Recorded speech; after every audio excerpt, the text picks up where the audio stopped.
Calling to order this meeting of the Economic Development Commission for July 6th at 6 o'clock. A roll call. Joe Noel. Mike Romack here. All are present. The next thing is the approval of the minutes from the 3rd March 2025. Is that the date? The 3rd? No, the 6th of March 2025. The minutes are in the. It was a combined meeting with the RDA and the RDC. Look those over. We elected officers at that time. That's why I'm leading this meeting, because I was president. I make a motion that we accept the minutes as presented. And a motion's been made. Is there a second? Second. All in favor, say aye. Aye. Opposed, same sign. So the minutes for the March 6th meeting have been approved. There is no old business. The new business is the election of officers. I nominate Joe Noel as president. Is there a second? Second. All in favor, say aye. Aye. Joe Noel is now the president, so you can take the meeting over now, sir. Oh, go right ahead. Well, I think we need a vice president now. Yes. And so I'll accept nominations for vice president. I think Mike would be a great vice president. Okay, I nominate Mike. We have a nomination for Mike. Any others? I don't think so. All in favor of naming Mike Romack as vice president? Aye. Aye. All opposed? Okay. Do we need a secretary as well, or are there any? Okay. Yeah. Okay. Now I'll accept nominations for secretary of the EDC. I nominate Nick Pappas. I second. All in favor, say aye. Aye. Aye. So we have our officers filled, and that takes us to our next point of new business is the Heritage Hub Economic Development Area Project. Stephanie, if you want to go ahead and pull up the presentation, kind of the similar. Yep, there we go. Perfect. Well, good evening, everyone. It was great to have all of you with us and come together here this year. So thank you for taking your time out here and also being great advocates for the town and serving on this board. It means quite a bit to not only our planning department, but then also our town leaders as well. I'm Denise McKee, and I'm the Director of Economic Community and Plan Development. And tonight before us, I have a economic development agreement proposal to share with you. I'm going to introduce the project, and then I will later then turn it over to our legal team. We have here with us Rob Shine, and we also have Catherine Finello. They represent Dinsmore and the town of Pendleton on this matter. They will share a lot more about the materials that are relevant to the Economic Development Commission. So just to give you a little bit of background on this project, a little bit over a year ago, the town was approached by Pritha LLC. They are the developer for a master site development plan, their Heritage Hub here just west of town, which sits just east of I-69 corridor. You'll see that parcel there outlined in yellow. There are about 12 acres there altogether. In total, there are actually 7 parcels that have been subdivided to comprise of this commercial development Heritage Hub. We'll talk about that here in a little bit, but before us tonight is a developer-backed bond that has been presented to the town of Pendleton and our staff and leaders for consideration. In regards to this type of structure, this funding mechanism, this developer-backed bond is actually a bond that is little to no risk for the town of Pendleton. This is a bond that is taken out by the developer, and those obligations of that bond is solely on the developer, in which the town simply pledges the tax incremental finance revenues that are generated as the development takes place and develops over the next 25 years. However, the benefits of these revenues are both in benefit to the town of Pendleton and the developer that we'll be speaking about tonight. About 2 years ago, the developers had submitted a primary plat for their build out there. That was approved in September of 24, and then a secondary plat was approved in October 25. Fast forward, this developer has submitted their site development plan for their first lot of development. That is the most southwest parcel. It's actually lot 4, in which Fairfield by Marriott is being developed. Their building permit was filed here a few months ago. We went through a pre-construction meeting, and they actually just had last week their first inspection on their first footers there. So things are moving along really well there.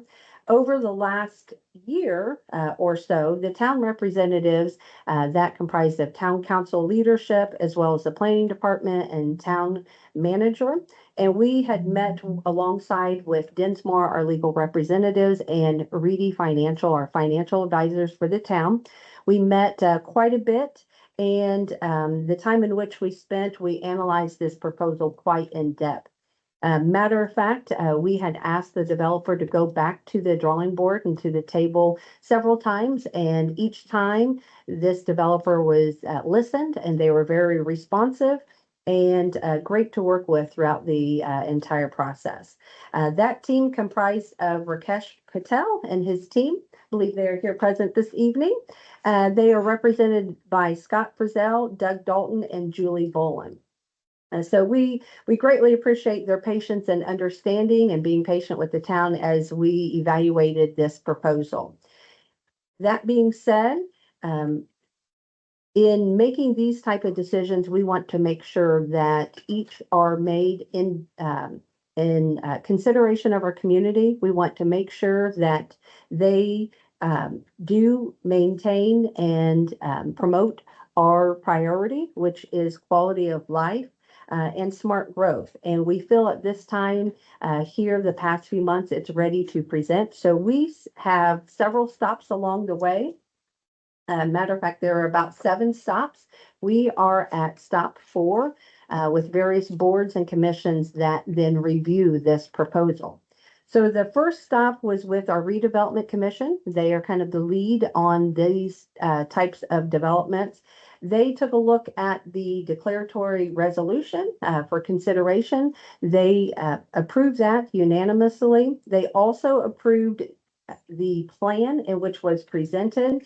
That plan looks at to make sure that this economic area promotes significant opportunities for gainful employment for our citizens in our town. It assists in the attraction of new and future development. It also assures that what we call the but-for test, that basically that if it was not for this agreement, that this development could not happen. So there are statutory requirements that are pretty strict that they assured and confirmed that those were met. They also looked at the public health and welfare and assured that it would benefit the town and the plan for the area, and that the accomplishments for the plan for the area will be a public utility and benefit measured by the attraction and retention of permanent jobs, increase in property taxes, as well as improved diversity of economic base for our community. And overall, that the plan did confirm that other developments and redevelopment areas along the way would not be negatively impeded. So they did take a deep dive into that, and they did approve that declaratory resolution.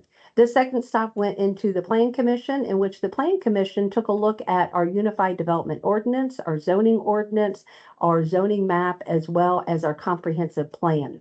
And they looked at those and analyzed this proposal to assure that they are in line with the goals and objectives of the town, and also that they were mirrored image of our envisions and development plan for our community. Then the next step was we went to town council on the 18th of June, in which town council members also unanimously, I'm not going to say that right, unanimously. A few hours of sleep here with our Fourth of the Falls late last night, but they approved and confirmed that the decision of the Plan Commission was correctly made in the fact that the plan and the proposal were aligned with the plans of the community going forward as we grow and develop. Also, too, we want to thank Rakesh and his team. They also, too, have shared these desires and objectives for our community, and it's been very evident throughout this process. So, as far as for you tonight, I just want to point out that the decision is not final tonight. There are still a few more stops along the way. We'll talk about that. And then also too, there are some updates and revisions that are in progress right now in updating the documents that you have in your Teams folder. So those are going to continue to develop here in the coming weeks, and we will recommend that this particular hearing is continued out to our August 13th hearing, in which we will set that as a special meeting at 5 o'clock then that evening on Thursday evening. But the actions taken tonight and even at that meeting does not finalize this process. It still has a few more steps along the way, in which it will also go for a confirmatory resolution at the Redevelopment Commission at the August 6th meeting. Town Council will then be introduced the bond ordinance at the August Town Council meeting, and then they will then come back then actually at this coming weeks. No, actually, we're going to push it back to the 21st. 21st of July, they will have the bond documents introduced to them, and then they will then have that in front of them for final adoption at the 13th of August Town Council meeting. So sorry about that. As far as for this proposal, I just want to give you a little bit of background as far as how it developed over time.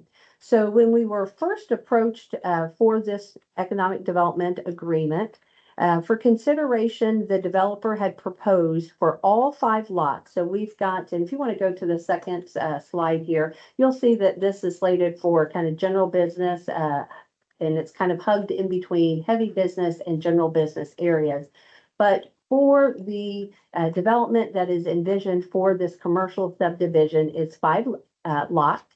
You'll see then the 3 outlots to the north here being general business, retail spaces, medical offices, restaurant, for example. And then here on the 2 larger south lots would be first Fairfield by Marriott, that is under construction currently. And then a few years out, depending on the market and demand and need, Town Place Suites Marriott there for our community. Stephanie, if you want to go up just a little bit, there we go. Shows here as far as the square footages and so forth, that all gets calculated into assessed values, which goes into the calculations as far as benefit and then anticipation with tax revenues being generated from those type of developments here. But when the proposal first came in, the developer had proposed an 80-20 split. So that would be the developer receiving 80% of the tax revenue, while the town would then receive 20%, and that was for all 5 lots. They then came and they met with the town. They really listened to what we had asked and what we had expressed, and at which they came back and what they offered was a 70-30 split. And that was 70% to the developer, 30% to the town on all 5 lots. They then came back, went back to the drawing board, and they came back then and offered 100% of all the tax revenues generated over the next 25 years to the town for these 3 lots to the north, and then a 70-30 split then just for the hotels.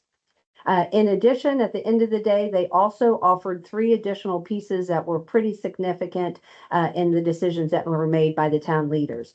First, they are offering a community walkability and trail integration packet that is providing $367,000 in sidewalk and trail improvements. So that could include those skip-to developments that where we have lots that are already developed, but yet we do not have a trail. There, for example, up there by Enterprise Drive, there's the BP gas station that does not have a connection of a sidewalk there that connects to the bridge over I-69. So that is a high priority for our community. That might be one that would be prime for this type of improvement offer. The second is architectural and corridor design. So for this, they have offered premium materials featuring to complement the historic community as well as our historic downtown. They went through a pretty extensive process, lengthy process with the Board of Zoning Appeals about a year ago, in which they had agreed to heighten their standard. Not only did it exceed the Unified Development Ordinance and our architectural standards there, but they also exceeded our Gateway corridor overlay to be able to complement our historic charm and features for that exterior facade of that building. That too was added on top of, and if you want to go to the next slide, Stephanie, I'll show you here where the layout is here. Here on the 5 lots, you'll see here an 80-foot easement. This is a high pressure gas line. And that existence has made it very difficult for this property to find a developer interested in wanting to purchase and develop that lot. That has created more complexity and significantly higher costs trying to work around that high pressure gas line. So all those, in addition to the fourth that they added then as well, is a minimum taxpayer agreement. So basically, with working with Reedy, they have identified that what we needed or what we would have gained otherwise, if just in general development in this 12-acre lot, what we would have generated in tax benefit, they are guaranteeing that they're going to at least provide that benefit to the town of Pendleton each year through that agreement. So all those terms would go into our economic development agreement when that all gets finalized and put together. And the big key too is that we not only wanted to as a town to make sure that we were gaining and benefit of what naturally would have been gained and benefited from the development there, but also we wanted to make sure it was equitable, both to not only the developer, but more importantly to our community at large. So all of your documents are in there, even from the original term sheets and the packet, the responses that they've provided, the financial analysis that Reedy has provided as well. With that being said, if you don't have any questions for me, I'd be more than happy to answer any questions, but I know that Rob Shine and Catherine Finello will be kind of going a little bit more into what different considerations and materials that we have before your board for consideration. Yeah, thank you, Denise. Commission members, Denise gave a very thorough overview. So one of the steps, as she mentioned, is in front of this body.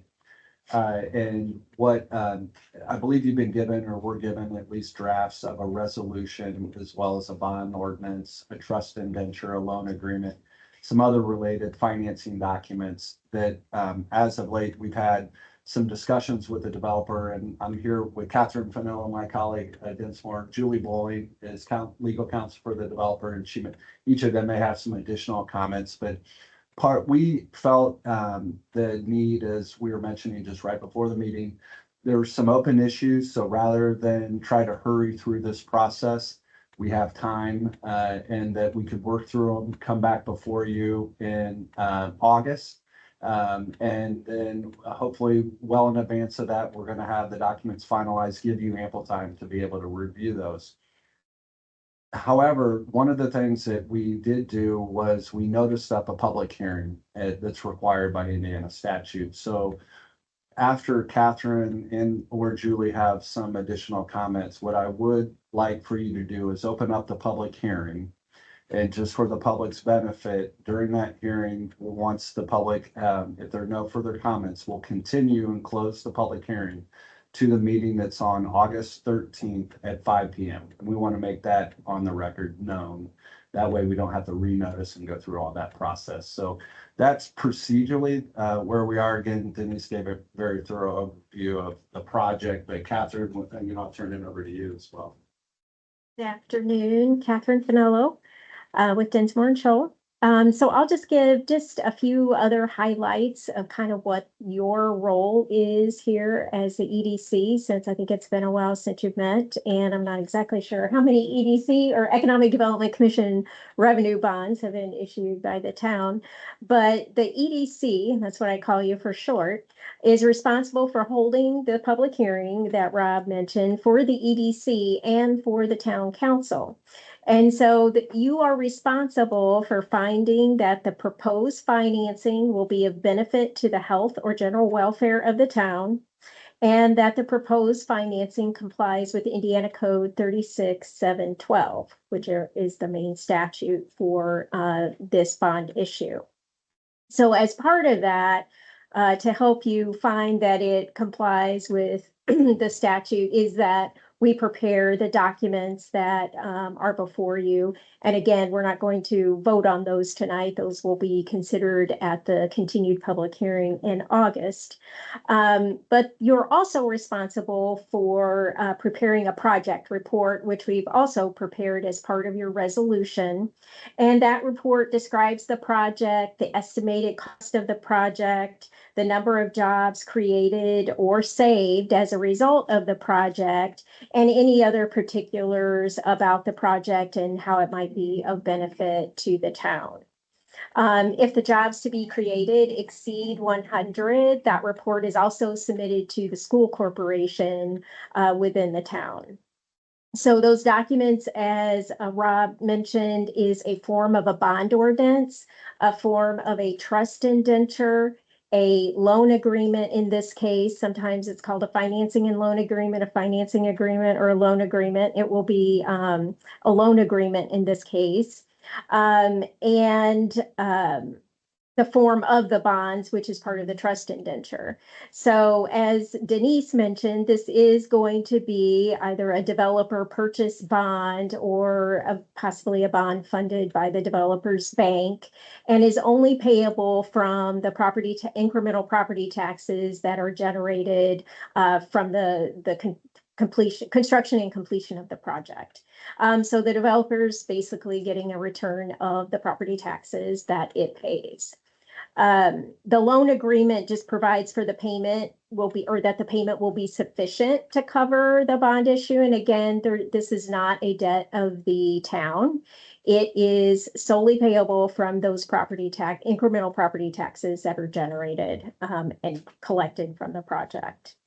I think those are the highlights that I have, and happy to answer any of the questions with regards to the legal documents or procedures.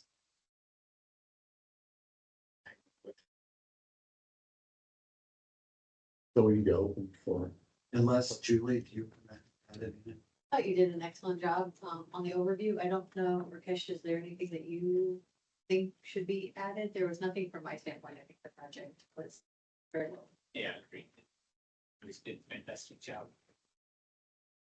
okay, at this time, I'll open up this public hearing for comments. Comments from the public? There being none, we'll close there. Yeah, there's none. At this time, I'll close it with the continuing the public hearing, which will commence August 13th at 5 PM. That being the end of it, there's no other public comments, we'll adjourn this meeting at 6:25 PM.